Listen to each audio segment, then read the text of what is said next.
I was up in the mountains this morning and I was seeing this kite fly in the sky using the thermal currents. It was doing that for over an hour. It felt so lovely. It almost felt like I was free watching it fly like that. Freedom is such a great feeling. It expands you so much. I want to share my thoughts on freedom with you today.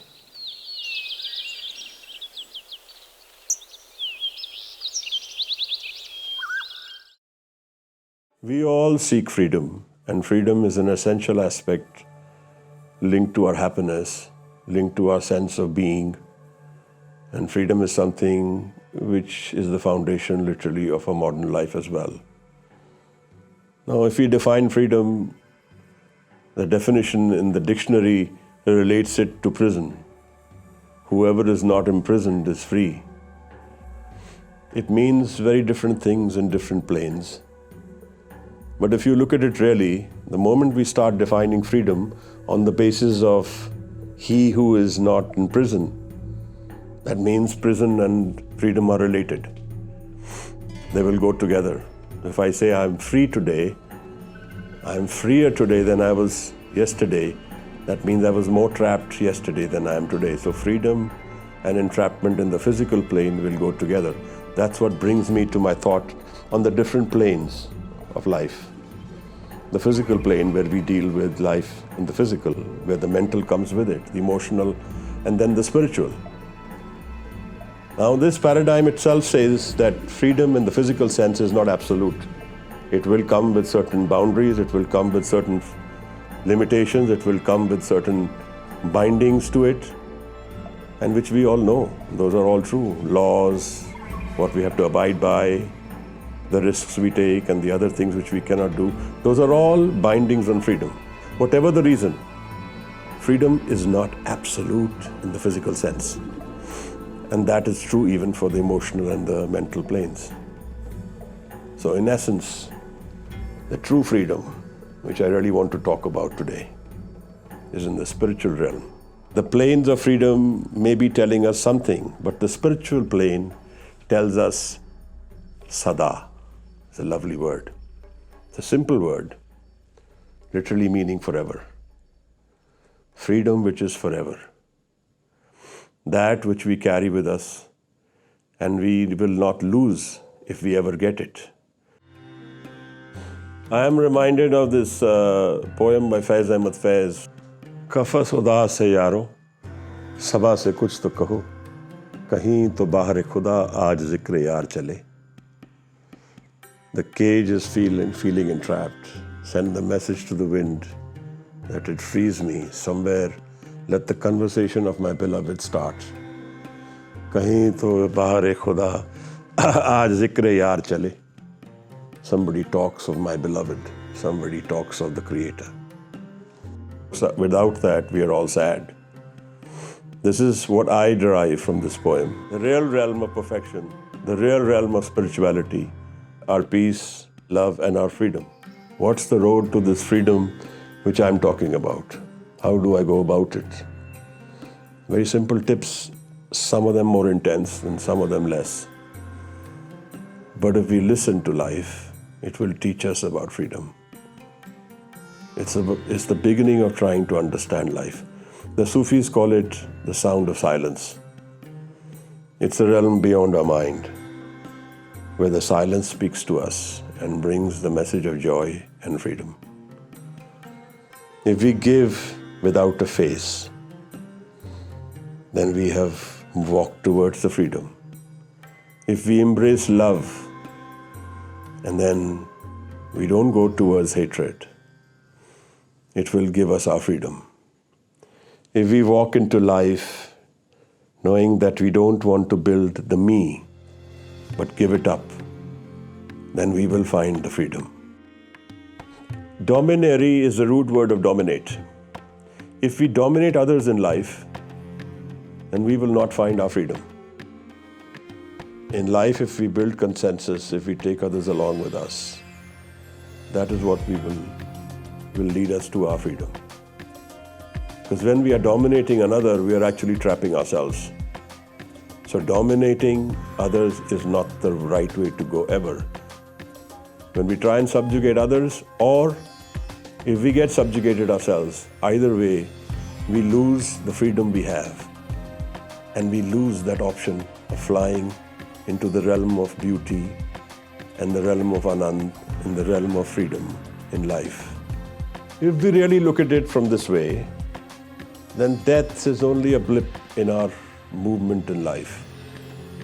The real pain and the real hell lies in that which we have created in our mind.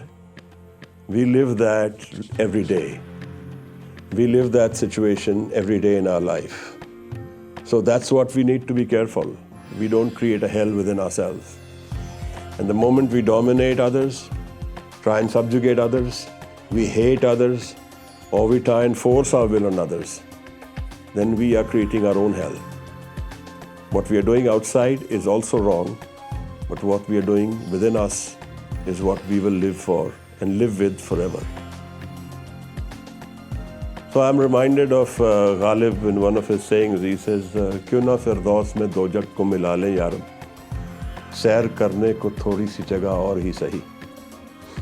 What he is saying is, why don't I make a hell within myself just so I get more space? That's literally what we are doing in life. We're giving up our freedom, we're giving up our joy, and creating a hell within us, something which we will have to deal with every day. So if we really look at freedom in the physical sense, it's all about building a balance. Building a balance with what our needs are, how much we want to be free or not free, how much commitment we have towards others, and what we want to do in life is a kind of a balance between what we have and what we cannot have. In the emotional and the mental planes, it has a lot to do with our being open. The more open we are, the freer we are. So we are prisoners of our own mind. We are prisoners of our own desires. We are prisoners of our own commitments. We are prisoners of our own direction and choices. I remember a small story of this sadhu and his cat. When the sadhu is dying and someone standing near him asks him, "Give us your last sermon before you die." Says, "Don't keep a cat." And that was strange because everybody was amused. What do you mean by don't keep a cat? Now the story goes that this person was an ascetic living in the forest, and he had these rats which would trouble him, so he thought he should keep a cat. And he kept a cat, and he kept a cat, and he said, "I need to give the cat milk," so he kept a cow. And he kept a cow, somebody needs to rear the cow, so he kept a lady attendant, and then he got married to her, he had kids, and he had a family. And the whole process, his whole aim of whatever he wanted to achieve in the forest was gone. So it's a kind of a way of saying that think before you make your choices, because you need to understand life better before you walk into a commitment. Now that's how we get trapped. So death of the body is only a blip in the soul movement of creation. It's the real hell we built within ourselves, which troubles us and which we live with forever, which we live with every day. Now, H.G. Wells says we build ourselves a prison of circumstances, and this keeps us from completeness. I think it's absolutely right. Often enough, we walk into our own traps. We walk into our own choices and later realizing that we made the wrong ones. So the lesser our needs are, the freer we will be. So we need to balance what is our needs, what are we looking for in life. Those are all our personal choices. None of that belongs to anyone else to choose. And those are the ones we live with. But in the spiritual realm, things are different. In the physical, my inability to cope with darkness, that makes me a trap of the light. If you understand that a little deeper, I have imagined myself in certain ways, and those ways of imagination do not leave me to accept certain portions of the world, and that's what traps me. So maybe it needs to be looked at in a more rational way. That's what Socrates says, the irrational and rational desires of life. So here is what the realm of the physical brings to us. He says, the physical world, you are already trapped, but you need to go beyond that trap. Find the freedom of life, where he says that I have found a realm where there are no rules, there are no bindings, there is no wrongs. There's no hurt, there's no pain, there's no anxiety, there's no suffering, there's no age, old age, there's no death. So the journey towards my freedom must start from my feeling of being a prisoner, from my feeling of being entrapped. That is the emotional energy which will drive my flight to my freedom. I must call out in prayer. I must call out in ardas, arz-e-dasht.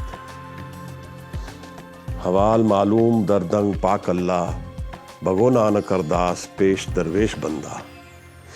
What Guru Nanak is saying is, the God, nature, knows the state of my being. Hawal maloom dardang pak Allah. He knows my pain. And I must call out in that pain. Bago Nanak ardas, pesh darvesh banda. Give me that state of darvesh. He must call out in that pain. So I invite you to walk towards this freedom. Call out in this freedom. Call out in prayer for your own freedom, for our freedom, and freedom of society and the world.